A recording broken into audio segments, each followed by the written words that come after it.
Today I'm going to go over the LeadSnap phone system. If you come into your LeadSnap account and look over to the left-hand navigation, down closer to the bottom you'll see phone system.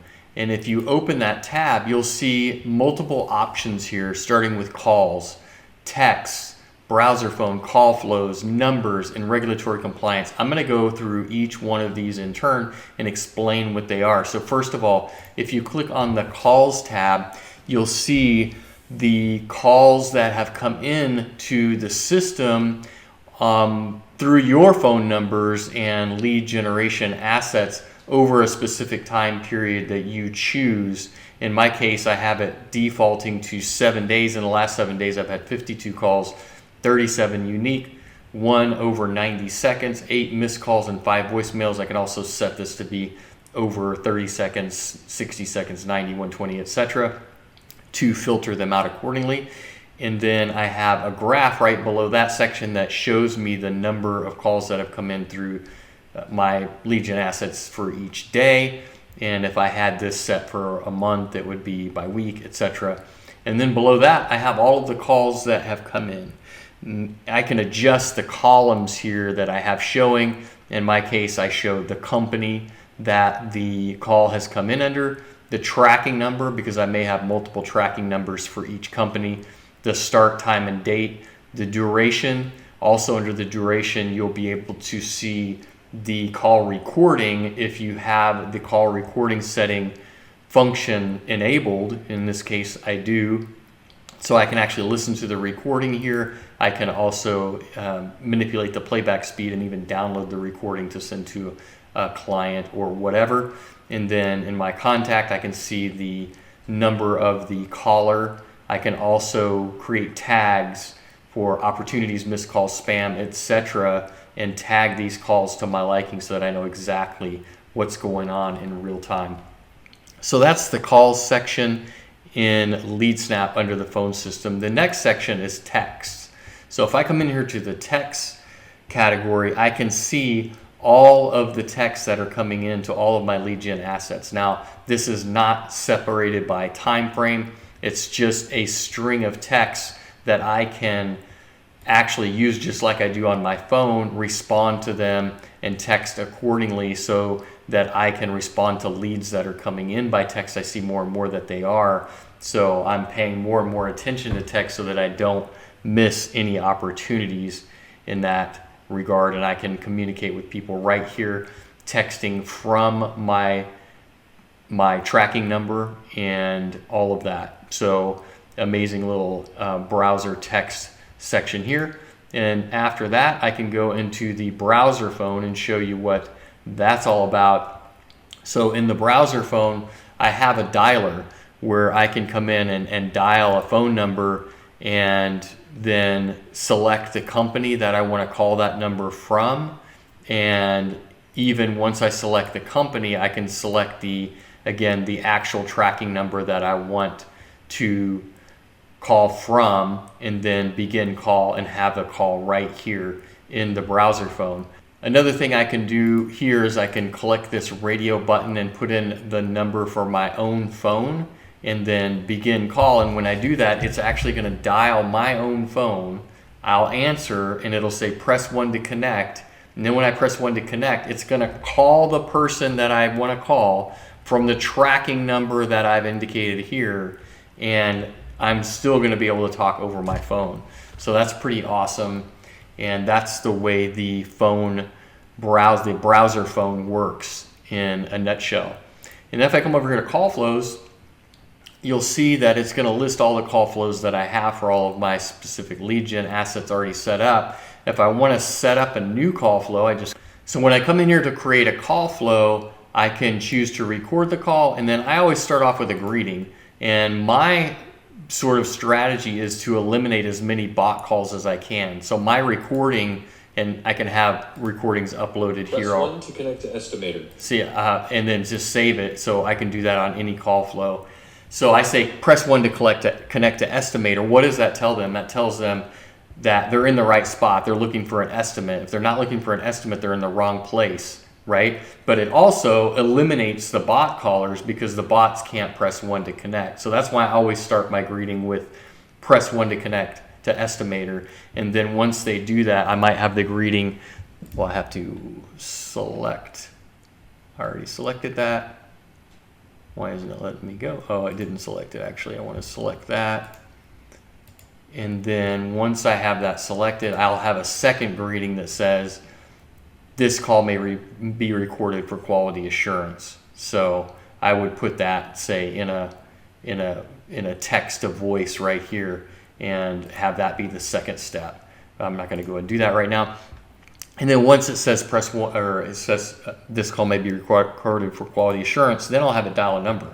So I can have it dial a number of my choosing. I can have it dial a browser phone for that specific asset, or I could have it dial a user phone, which means a user of the LeadSnap system. So once I'm in here and I have an account, I can create user accounts for my clients so they can log in and gain access to their specific, the information and data about their specific assets, and they're going to have a user profile. So I could just say user phone, select the client, and it's going to ring their specific phone. I can have it ring multiple phones at the same time.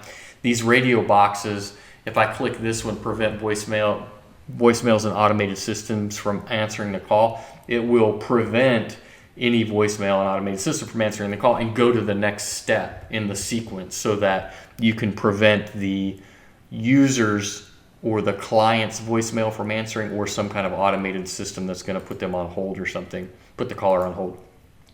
If this radio box is checked, then it will route previous callers to the number that answered the call last time. So if I had 3 different numbers here that were all ringing at the same time, and whoever picks, they have 3 sales guys, and whichever one picks up first is going to get the call, that if that caller calls back again a second time, it's going to be routed automatically to the person who answered the call the first time. So it's going to look, completely seamless on that side.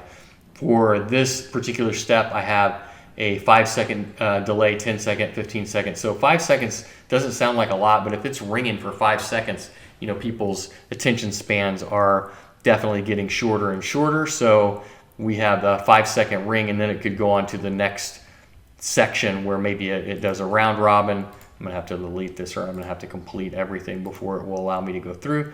I could go to a round robin. I could have multiple numbers in a weighted average, where it's distributing these calls in 30%, 25% each, whatever it is, and have that be set up.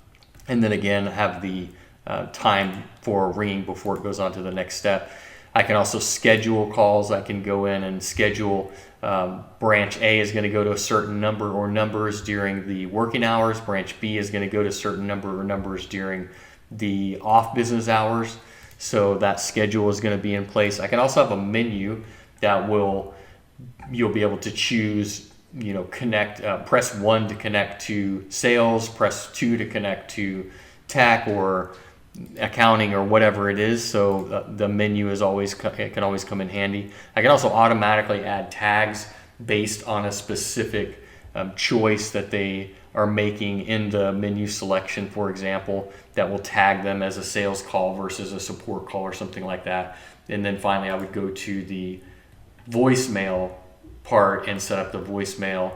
And this contractor voicemail that I have set up basically says, we're in another project meeting. We'll get back to you as soon as we can. Leave as much detail on the voicemail, and we will return your call. So that is the way the call flows work. Super simple to set up, and all kinds of functionality that you can use to meet the needs of whatever you're trying to do. The next section over here in the phone system is numbers. If I click on all numbers, it's going to show me all the numbers that I have in the system. It's going to show me the company name, the number name, the phone number itself, where it's forwarded to, the number type, and the date it was created. If I click edit here, it's going to show me the phone number information. I can change the company it's associated with, the number, etc. And then I can also set up the whisper message if I want to have a whisper message. I highly recommend having a whisper message on every number. So that's the way that works.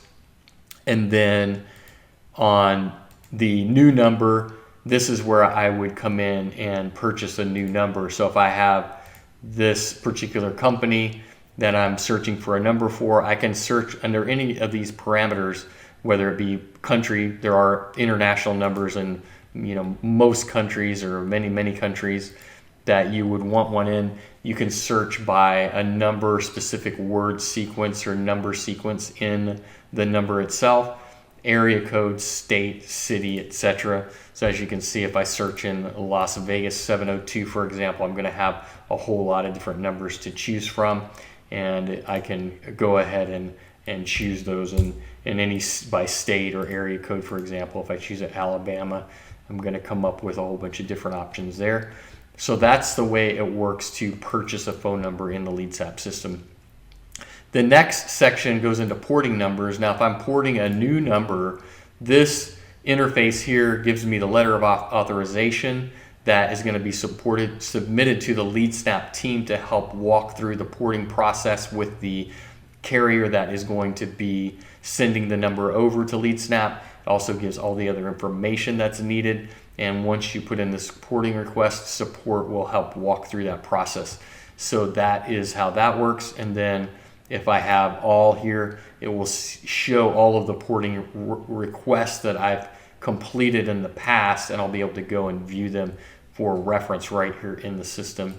Regulatory compliance is the final thing in the phone system, and basically that is more geared towards international purchase or porting of numbers, because there are certain regulatory requirements that we just don't have here in the United States. So once you have those documents in place, they're all going to be categorized and archived here in the bundle requirements for the regulatory compliance under the phone system, so you'll have access to them at any time. So in a nutshell, that's the phone system with LeadSnap, and you can get several different plans through the platform for different numbers a la carte. You can get 15 numbers, 30 numbers, 45 numbers, etc., and have all competitive pricing for those. So check out the pricing and get your phone system plan in place, port your numbers over, and LeadSnap will take care of it. Awesome. Take care.